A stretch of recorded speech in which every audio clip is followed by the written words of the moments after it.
All right, well, the TSA might be in for a major overhaul after airport security screeners were put to the test and failed. In one case, an undercover agent set off a checkpoint alarm, but then the pat down that follows the screener did not detect the fake explosive taped to the person's back. Wow.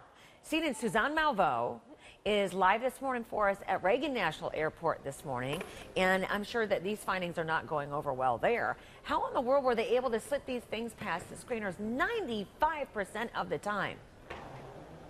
Yeah, can you imagine that? I mean, just think about this. We're talking about these tests that were actually done by Homeland Security officials. They were disguised as passengers 67 out of 70 times, Robin, that they were able to get through at airports just like this one at Reagan National through one of these checkpoints here, either on their person, on their body, or in a package or a bag.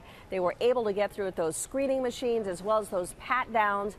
And what the Secretary of Homeland Security is saying is that they need to retrain. They need to retrain what folks are doing at these security checkpoints. They need to take a look and reevaluate the equipment. If there's equipment failure where they're not detecting some of these things, because you are looking at weapons and these kind of mock explosives that went through these machines and went through these checkpoints here, a very dangerous situation. So they are saying, and we should let you know that there has been a shakeup from the very top here.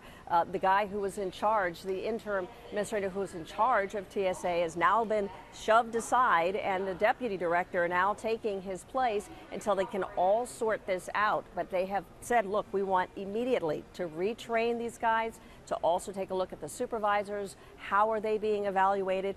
And the technology behind this. So it looks like it's a double, triple failure, if you will, looking at the personnel, looking at the training, and also looking at the equipment. So is it kind of like we are testing then, and because I tell you what, try to get a 4-ounce bottle of shampoo through there and they'll catch that.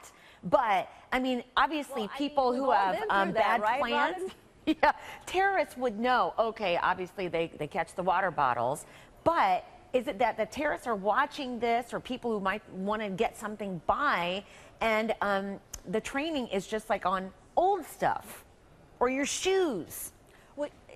Right. So I mean, we're taking off our shoes, we're taking off our coats. They take the baby formula, the water bottles, and all that, and then the real stuff, the dangerous stuff, is actually getting through.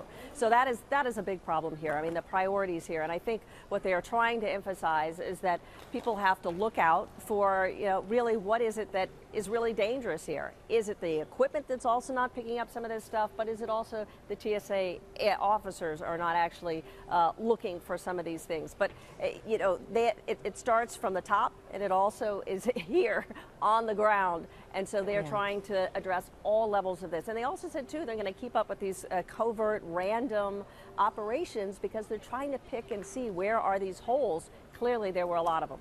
Okay, Suzanne Malveaux live at Reagan National. Thank you.